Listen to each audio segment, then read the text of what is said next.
Good morning students, welcome to class 10th mathematics. तो हम लोग डिस्कस कर रहे थे linear equation in two variable.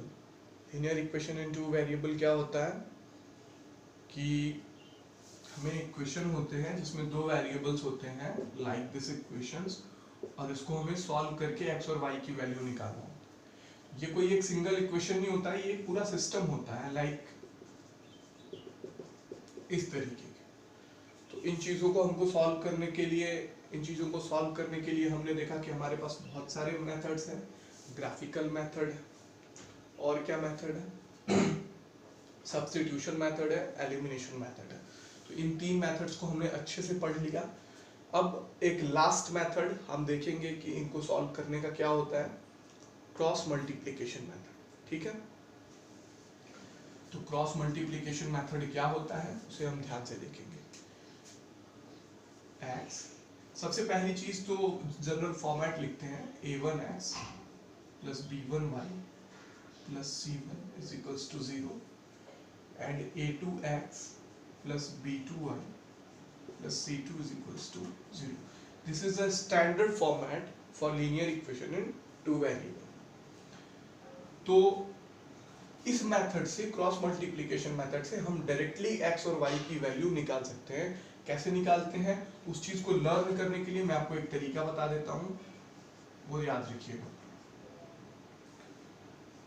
b1 b2 c1 c2 a1 a2 b1 b2।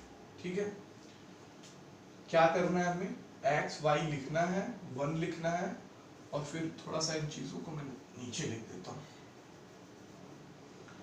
b1 b2 c1 c2 a1 a2 b1 b2। ठीक है,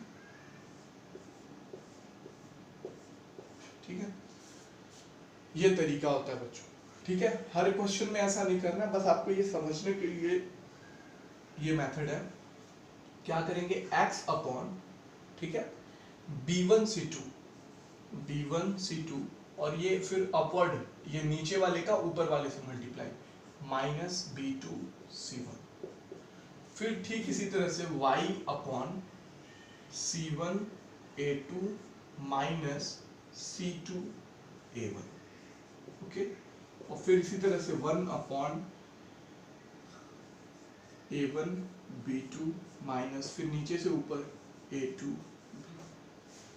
ये है आपका क्रॉस मल्टीप्लिकेशन मेथड। तो हम क्या देख रहे हैं कि दो जनरल फॉर्मेट्स हैं, देयर आर टू, हमारा linear equation in two variable के जनरल फॉर्मेट्स हैं, a1x b1y c1 is equals to 0, then a2x b2y c2 is equals to 0।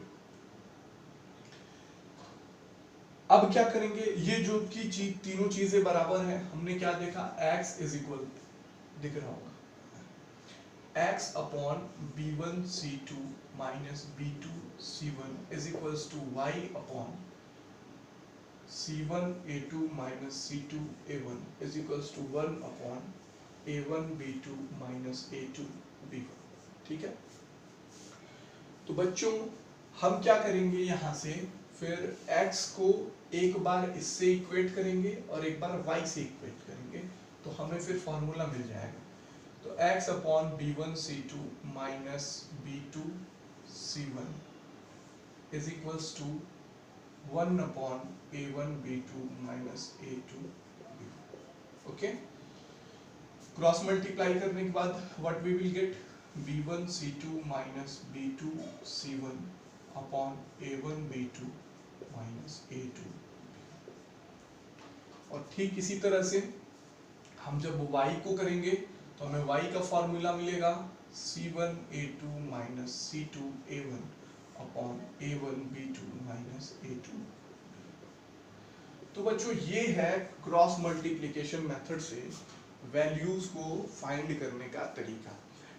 In case अगर आप कभी भूल गए कि कैसे ये होता है चीजें, कैसे ये फॉर्मूला आता है, तो आपको बस ये याद रखने की जरूरत है, x y और 1 लिखा, B1 B2 C1 C2 A1 A2 then again B1 B2, जैसे B C A B C A B C A, ठीक है। स्टार्ट याद रखना है कहाँ से, B से करना। फिर क्रॉस मल्टीप्लाई, इसका नाम इसीलिए क्रॉस मल्टीप्लिकेशन मेथड रखा गया है, B1 C2 minus B2 C1। फिर यहाँ पे देखिए y upon C1 A2 minus C2 A1 और 1 upon A1 B2 minus A2 B1। और फिर जब ये तीनों चीजें आपस में बराबर है बच्चों, तो एक बार इसको और इसको इक्वेट करेंगे तो हमें ये मिलेगा, और फिर y और इसको इक्वेट करेंगे 1 upon A2 B1 minus A2 B1 को, तो ये हमें फॉर्मूला होगा। तो finally this is the formula for getting the value of x and y in a system of pair of linear equation in two variable। I hope कि आप लोगों को चीजें समझ में आई होंगी। तो चलिए क्वेश्चन करते हैं कुछ इसी पे बेस्ड, और हम वैल्यूज निकालते हैं। तो जैसे कि पहला क्वेश्चन आपकी बुक में दिया हुआ है, which of the following pairs of linear equation has unique solution. सबसे पहली चीज तो आप लोगों को याद होगा, हमने 3 क्राइटेरिया बताए। 3 क्राइटेरिया क्या बताए थे हमने, कि किसी भी सिस्टम को देखते ही हमें कैसे अंदाजा लग जाए कि ये सिस्टम क्या है, ये सिस्टम हमें यूनिक सॉल्यूशन देने वाला है, या फिर ये सिस्टम हमें कोई सॉल्यूशन नहीं देने वाला है, या फिर इस सिस्टम के बहुत सारे इनफाइनाइट सॉल्यूशंस होने वाले हैं। ये चीज़ें हमने डिस्कस की थी और देखी थी, और आई होप कि आप लोगों को याद होंगे वो तीनों क्राइटेरियाज, जिसमें से वो पहली क्राइटेरिया है क्या, A1 B2 minus A1 upon A2 is it not equal to B1 by B2। जब होता है तो हमें मिलता है यूनिक सॉल्यूशन। क्या मिलता है बच्चों, यूनिक सॉल्यूशन। तो बेसिकली ये क्वेश्चन आपसे कहने की कोशिश क्या कर रहा है, बेसिकली आपसे ये क्वेश्चन कहने की कोशिश कर रहा है कि जैसे कि मान लो कि मैं पहला क्वेश्चन उठाता हूँ, x minus 3y minus 3 is equals to 0।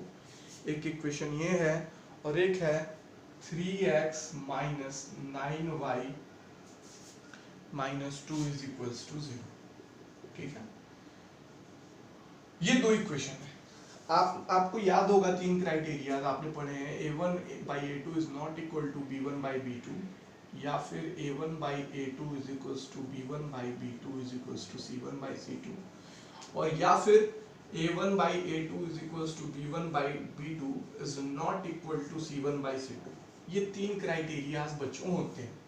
ठीक है, ये यूनिक सॉल्यूशन जब होता है तब ये क्राइटेरिया आती है, ये इनफाइनाइट सॉल्यूशन होते हैं तब ये क्राइटेरिया आती है, और ये लास्ट वाली क्राइटेरिया तब आती है बच्चों when we have no solution, और ग्राफिकली अगर कहा जाए तो लाइंस पैरेलल हो जाए।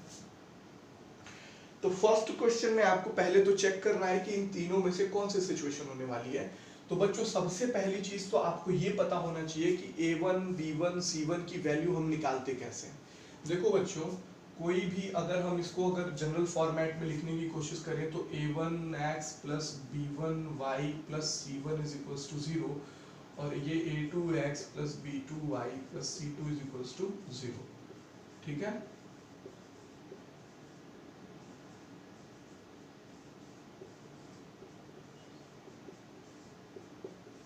ठीक है।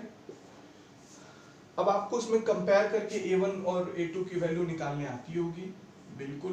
तो x के कोफिशिएंट क्या बोलते हैं A1 पहले इक्वेशन में, y के कोफिशिएंट को B1 और कांस्टेंट टर्म को C1, लेकिन तीनों लेफ्ट हैंड साइड में होने चाहिए। ठीक है, तो देखा जाए तो A1 की वैल्यू क्या है, A1 बाई A2।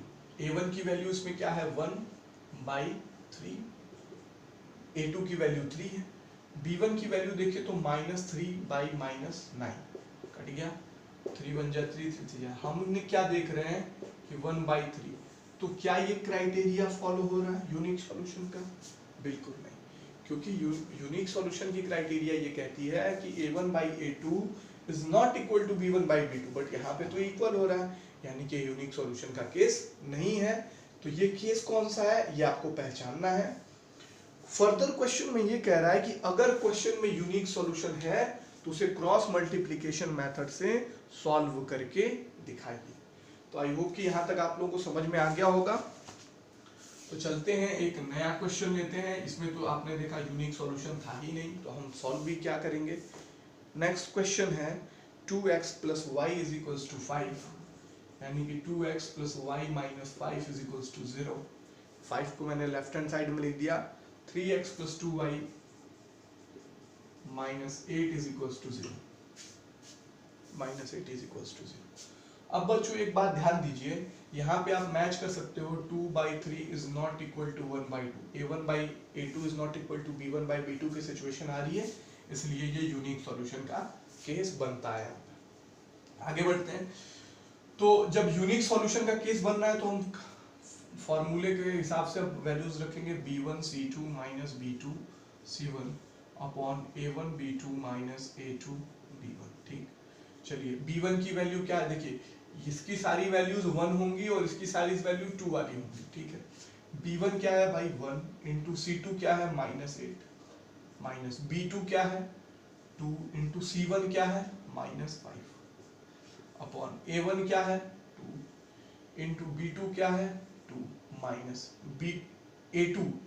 a2 क्या है। अब देखो अगर नहीं समझ में आ रहा तो पहले यहाँ पे लिख लो a1 b1 c1, a1 की वैल्यू 2, b1 की वैल्यू 1, c1 की वैल्यू माइनस 5, फिर a2 की वैल्यू 3, b2 की वैल्यू 2 और c2 की वैल्यू माइनस 8।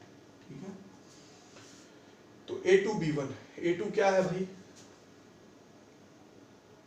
3 इंटू b1 क्या है,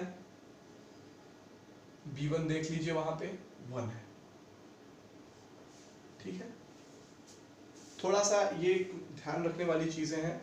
इक्वेशंस को देख लीजिए, a1 की वैल्यू 2, b1 की वैल्यू 1, c1 की वैल्यू माइनस 5। ठीक है, a2 की वैल्यू 3, b2 की वैल्यू 2 और c2 की वैल्यू माइनस 8।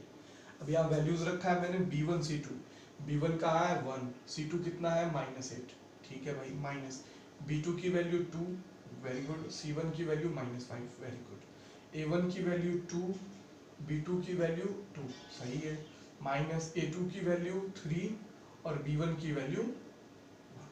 अब इसको सॉल्व करेंगे हम, तो ये माइनस 8 माइनस माइनस प्लस 5 2 जा 10, 2 2 जा 4 माइनस 3, माइनस 8 प्लस 10 2 होगा और 4 माइनस 3, तो फाइनली आंसर आपको क्या मिला। तो ये तरीका है बच्चों, ऐसे हम सॉल्व करते हैं। ठीक है, तो अब मैं x की वैल्यू को, आप you can pause the video to note it down. अब हम कैलकुलेट करेंगे y की वैल्यू। चलिए y की वैल्यू कैलकुलेट करते हैं। c1 a2 minus c2 a1 upon a1 b2 minus a2 b1। ठीक है, चलिए वैल्यूज वहां से लेते हैं। c1 की वैल्यू माइनस 5 इंटू a2 की वैल्यू 3 माइनस c2 की वैल्यू माइनस 8, तो चूंकि माइनस 8 है इसलिए ब्रैकेट लगा लो to be on safe side, into a1 की वैल्यू 2, वेरी गुड, a1 की वैल्यू 2 इंटू b2 की वैल्यू 2 माइनस a2 की वैल्यू 3 इंटू b1 की वैल्यू 1। अब सॉल्व करते हैं इसको, माइनस 5 3 जा माइनस 15, माइनस माइनस प्लस 8 2 जा 16 और 2 2 जा 4 माइनस 3, 16 माइनस 15 1 अपॉन 1, यानी कि u got। तो आपकी x की वैल्यू क्या आई थी 2 और y की वैल्यू क्या आई थी 1। अब आप, यही हो गई आपकी क्रॉस मल्टीप्लिकेशन मेथड से चेक। तो अब आपको आई होप मेरी बातें समझ में आई होंगी। ये फॉर्मूलाज आपको याद रखने हैं और क्वेश्चंस को इसी तरीके से सॉल्व करने हैं। ठीक है, अब क्वेश्चन नंबर 2 की बात करते हैं।